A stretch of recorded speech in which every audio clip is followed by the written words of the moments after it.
来继续来讲，昨8月初6是郭文铁65岁生日，因为郑文灿就是伫个生日的当天，互检调搜索约谈，所以外界猜测郭文铁伫今年的生日可能嘛无好食困。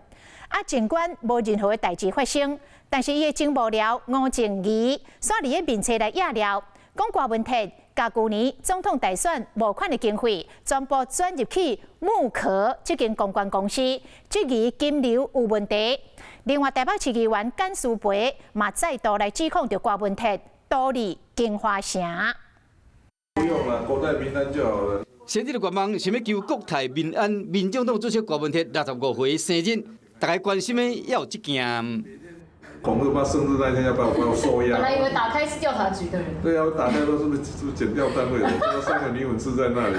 刚才不是检调上门，但过议员有人送贺礼，前幕僚吴怡静指控讲，这个郭文铁2024年大选募款的金流，敢若是拢流入幕后公关公司。即是讲郭文铁伫选举期间透过小额的募款，甲少年人讨钱。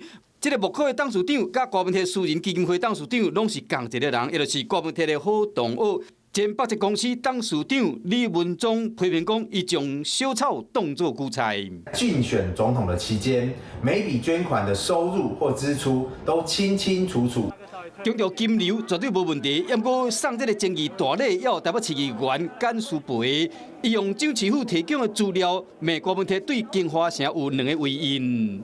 一一的帮他签合金华城所有的文件，想办法来解套的，就是只有金华城。是把专家咨询会议、都市计划审议过程及结果再反刍一次，请不要再把金华城当连续剧来写。台北市政府证实讲，金华城毋那是郭文铁任内唯一由民间提送的都市计划变更案。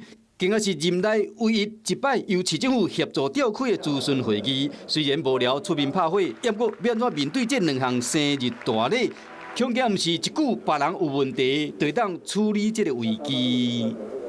Hello， 我是林明瑞。想要抢先掌握最及时的新闻资讯吗？赶快订阅、按赞、开启小铃铛，锁定我们华视新闻的 YouTube 频道。